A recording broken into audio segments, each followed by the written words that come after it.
Assalamualaikum warahmatullahi wabarakatuh. Hari ini kita akan belajar lagi tentang tekanan zat.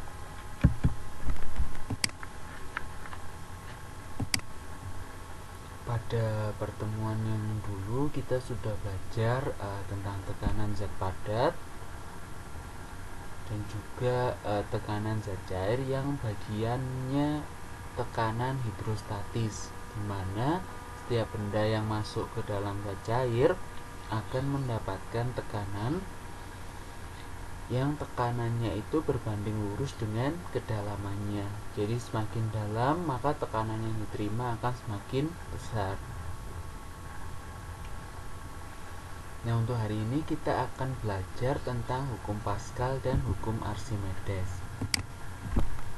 Nah, hukum Pascal menyatakan bahwa jika suatu zat cair pada ruang tertutup atau pada sistem tertutup diberi tekanan dari luar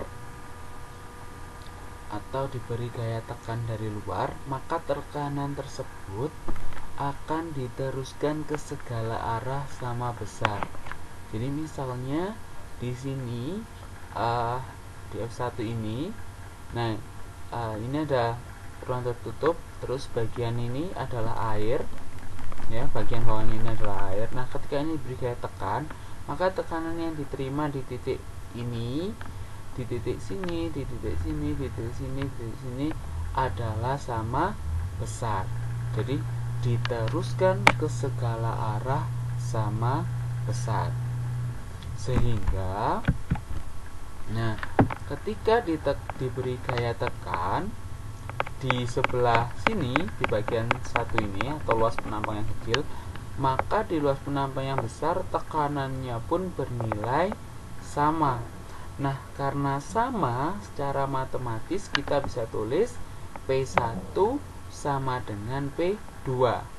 P, pressure, tekanan. Nah, P sendiri kemarin apa?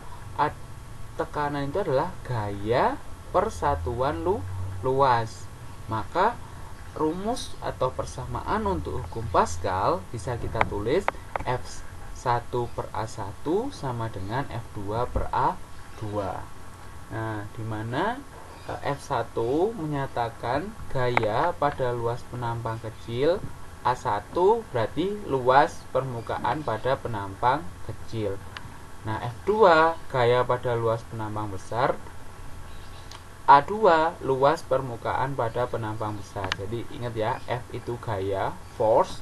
Nah, A itu area atau luas permukaan.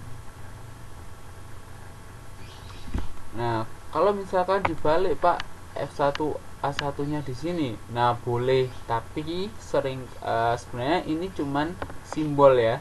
Tapi seringkali biasanya F1 A1 itu di bagian yang kecil, F2 A2 itu di bagian yang luas penampangnya besar. Nah, nanti kita coba lihat di soal ya. Nah, penerapan hukum Pascal itu ada dongkrak hidrolik, rem hidrolik, dan pompa hidrolik. Jadi hukum Pascal ini manfaatnya sangat besar, anak-anak, terutama dalam kehidupan kita sehari-hari. Nah, contohnya adalah apa? Kalau kalian ke bengkel mobil, terus mobilnya diangkat, nah, pengangkatannya itu menggunakan penerapan dari hukum Pascal. Nah, ini contoh soalnya ya. Mesin hidrolik pengangkat mobil pada gambar memiliki penghisap masing-masing dengan luas A1 5 cm. Nah, kita asumsikan A1 yang kecil ini 5 cm kuadrat ya, luas. Dan A2 2000 cm kuadrat, jadi besar.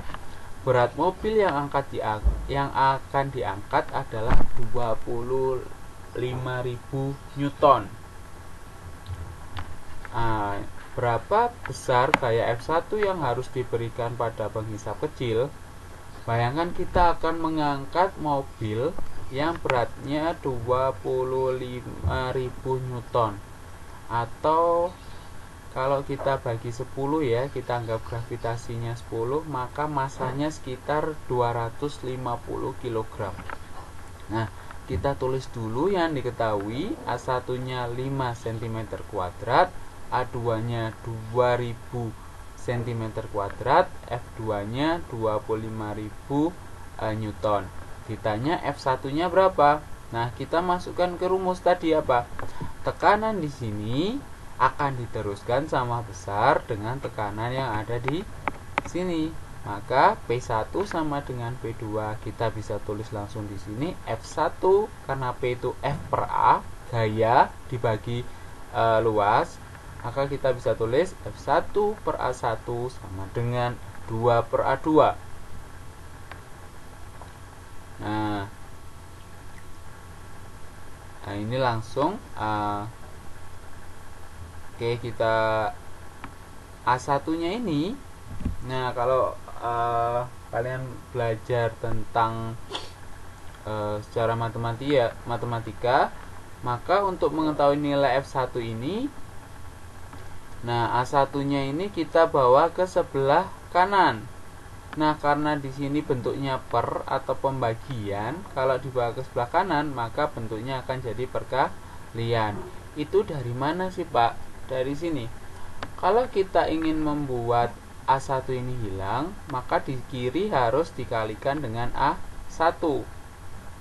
Nah, di sebelah kanan juga harus dikalikan dengan A1, karena ini sama dengan ya. Kalau sama berarti kalau di kiri dikali dengan A1, yang kanan juga dikali dengan A1. Nah, yang sebelah kiri A1 dibagi A1. Setiap sesuatu dibagi sesuatu yang sama dengannya, maka hasilnya akan 1. Misalkan 5 dibagi 5, 3000 dibagi 3000, maka hasilnya 1. Nah, karena di sini A1 dibagi A1 tinggal 1, maka satunya tidak perlu ditulis, karena F1 dikali 1 pun hasilnya F1. Nah, di sini berarti F2 dikali A1 dibagi A2, atau bisa ditulis A1 per A2 dikali F2, seperti itu. Nah, kita lihat A1 nya tadi berapa? 5 per A2 nya tadi berapa? 2000 dikali dengan 25.000 Newton. Nah, ini dihitung. Nah, ini bisa dicoret ya. Kalau dihitung langsung 0-nya 3 ini dicoret, yang bawah dicoret, sehingga 25 dibagi 2 adalah 12,5. 12,5 dikali 5 adalah 62,5 Newton. Jadi bayangkan ketika kita mengangkat mobil yang beratnya 25.000 Newton, kita hanya butuh gaya sebesar 62,5 Newton. Jadi betapa hukum Pascal ini sangat bermanfaat dalam kehidupan kita. Sehingga walaupun mengangkat mobil yang berat, kita tidak perlu mengeluarkan gaya yang sangat besar atau yang seberat yang sama dengan berat mobil, asalkan luas penampangnya ini dibuat lebih kecil. Jadi di sini dibuat lebih kecil, sedangkan yang mobil ini dibuat lebih besar. Maka gaya yang akan kita butuhkan di sini nanti juga akan dapat angka yang lebih kecil. Nah, ini ya, jadi persamaannya sederhana. F1 per A1 sama dengan F2 per A2. Nah, tapi hati-hati, biasanya hitungannya agak apa ya, kadang agak mengecoh gitu ya. Jadi lebih teliti dalam hitungan. Nah, itu tadi hukum Pascal. Sekarang kita ke hukum Archimedes. Jadi hukum Archimedes ini mengatakan bahwa jika suatu benda dicelupkan atau masuk ke dalam suatu zat cair, maka benda itu akan mendapat tekanan ke atas yang sama besar dengan berat zat cair yang terdesak oleh benda tersebut. Nah, gaya ke atas ini disebut dengan gaya Archimedes, karena yang menemukan adalah seorang ilmuwan bernama Archimedes. Maksudnya gimana sih, Pak? Tekanan ke atas yang sama besar dengan berat zat cair yang terdesak atau yang dipindahkan, biasanya kata-katanya. Nah, ini bayangkan kamu misalkan punya besi seberat 5 kg. Nah, ini di sini ada wadah dengan air yang airnya ini pas gitu ya. Kalau kamu masukkan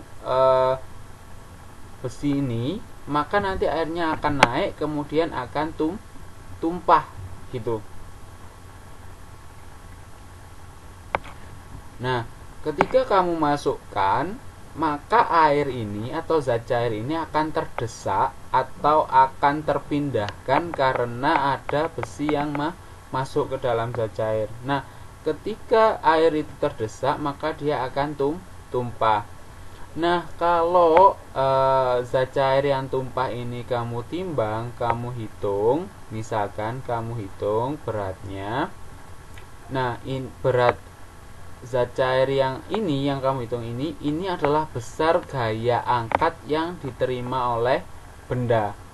Nah, jadi misalkan di sini kamu hitung berat zat cairnya, masanya di sini 2 kg. Ya, 2 kg atau misalkan 2 Newton gitu ya. Jadi yang awalnya dia ini beratnya 5 kilo ya, 5 Newton ya harusnya. Nah, yang harus awalnya ditimbang di udara ini dia beratnya 5 Newton. Nah, ketika masuk tadi kita hitung berat airnya berapa? 2 Newton. Nah, berarti dia menerima gaya angkat sebesar 2 Newton, sehingga kalau ditimbang lagi beratnya itu tinggal 3 Newton. Jadi inilah kenapa kalau kalian misalkan masuk ke kolam renang atau masuk ke dalam zat cair atau air, kalian akan merasa tubuh kalian itu merasa lebih ringan. Ini karena adanya gaya angkat atau gaya Archimedes atau gaya ke atas yang diberikan oleh zat cair ke kamu. Nah, sekarang kita lihat persamaan. Tadi apa? Gaya angkat sama dengan gaya berat zat cair yang dipindahkan kan? Nah, ini gaya berat zat cair yang dipindahkan. Maka kita bisa tulis FA atau gaya Archimedes atau gaya angkat sama dengan gaya berat itu W ya, weight berat, gaya berat zat cair. Nah, kalian sudah belajar di semester sebelumnya, gaya berat itu sama dengan massa dikali gravitasi, M dikali G. Maka M dikali G, M-nya ini masanya siapa? Massa zat cair yang terpindahkan tadi. Nah, massa zat cair dikali gravitasi.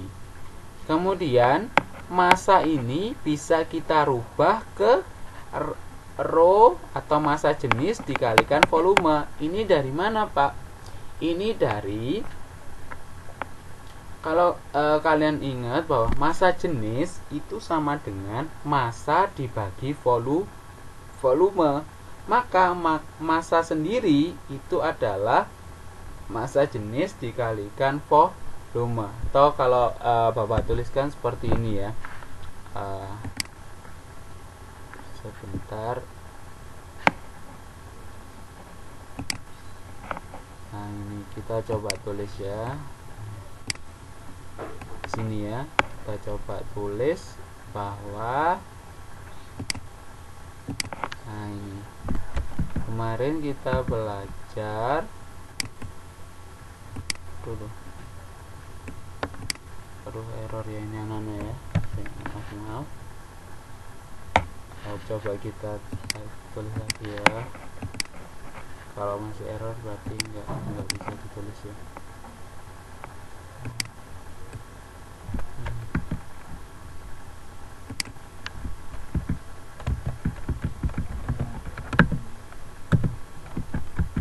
Aduh, ternyata nggak bisa ya.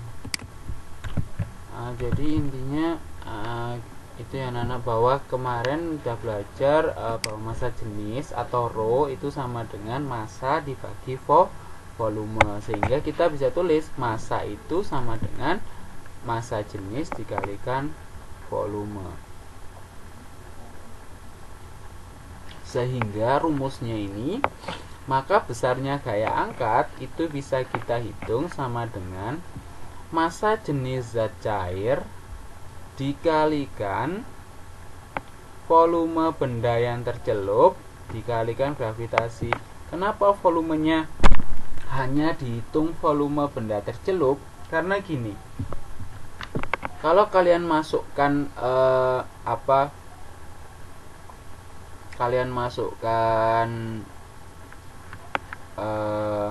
benda ke dalam sini, maka volume air yang dipindahkan itu kan sama dengan volume benda yang masuk ini ya. Kalau bendanya cuma masuk setengah, air yang tumpah juga akan lebih sedikit. Kalau benda yang masuk ini semuanya, maka nanti yang air yang tumpah akan lebih banyak. Nah, ini mempengaruhi sehingga volume yang dihitung cuma volume benda yang tercelup. Jadi tidak semuanya.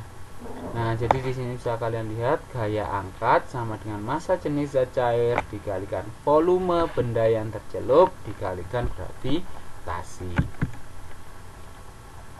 Nah, hukum Archimedes ini atau gaya angkat ini menyebabkan adanya 3 kemungkinan ketika benda dimasukkan atau benda berada di dalam zat cair. Yang pertama, benda akan terapung. Nah, benda terapung ini ketika massa jenis benda lebih kecil dari massa jenis fluida. Fluida ini zat cair ya, fluida zat cair. Nah, kalau massa jenis bendanya lebih kecil dari massa jenis fluidanya, bendanya akan terapung. Kalau massa jenis bendanya sama dengan massa jenis fluidanya, maka bendanya akan melayang. Kalau massa jenis bendanya lebih besar dari massa jenis fluidanya, maka bendanya akan tenggelam.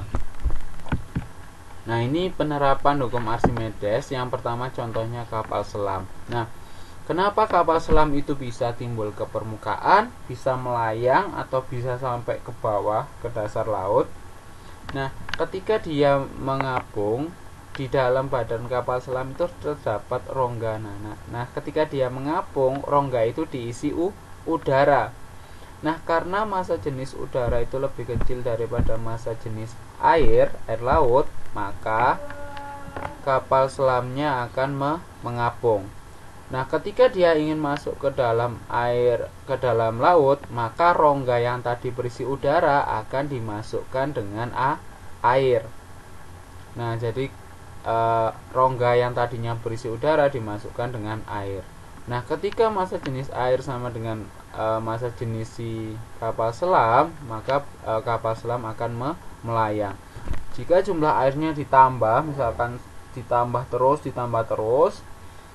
jumlah airnya ditambah terus, maka massa jenis kapal akan lebih besar daripada massa jenis air laut di sekitarnya, sehingga kapal selam akan tenggelam.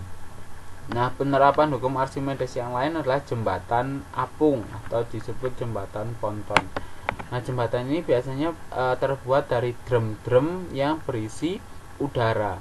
Nah, karena tadi udara itu massa jenisnya lebih kecil daripada air, maka drum-drum ini akan mengapung dan bisa dibikin jembatan. Nah, kita ke sebentar. Nah, kita ke contoh soal ya. Tadi kita sudah membahas ini, terus kita coba ke contoh soal. Nah, sebuah batu beratnya 2 Newton. Ketika ditimbang di air, beratnya menjadi 1,7 Newton. Tentukan besar gaya angkat yang diterima batu. Oke. Jadi awalnya dia 2 Newton. Nah, ketika masuk ke air, maka kan serasa lebih ringan ya, kayak kamu kalau mau berenang. Nah, sehingga beratnya tinggal 1,7. Berarti berapa besar gaya angkatnya? Berarti di sini kita bisa hitung gaya angkat, nggak usah pakai rumus yang massa jenis kali gravitasi kali volume ya. Di sini tinggal berat di udara atau bawah tulis WU dikurangi dengan berat benda di dalam zat cair. Jadi di udaranya 2, di dalam zat cairnya 1,7, berarti dapatlah 0,3 Newton. Nah, contoh yang kedua, diketahui massa jenis air 1000 dan gravitasi bumi 9,8. Jadi gravitasi bumi ini biasanya kalau nggak 9,8 ya 10. Nah, jika ada benda yang tercelup dengan volume 20 meter kubik, volume ya, meter pengaturan, maka berapakah gaya tekan ke atasnya? Nah, kita tinggal tulis dulu, diketahui gravitasi 9,8, massa jenis zat cairnya atau airnya 1000, volume benda yang tercelup 20. Maka Fa sama dengan massa jenis zat cair dikalikan volume dikali gravitasi. Maka 1000 dikali 20 dikali 9,8. Dapatlah 196.000 Newton. Nah, seperti itu. Jadi semoga bisa dipahami. Terima kasih. Wassalamualaikum warahmatullahi wabarakatuh.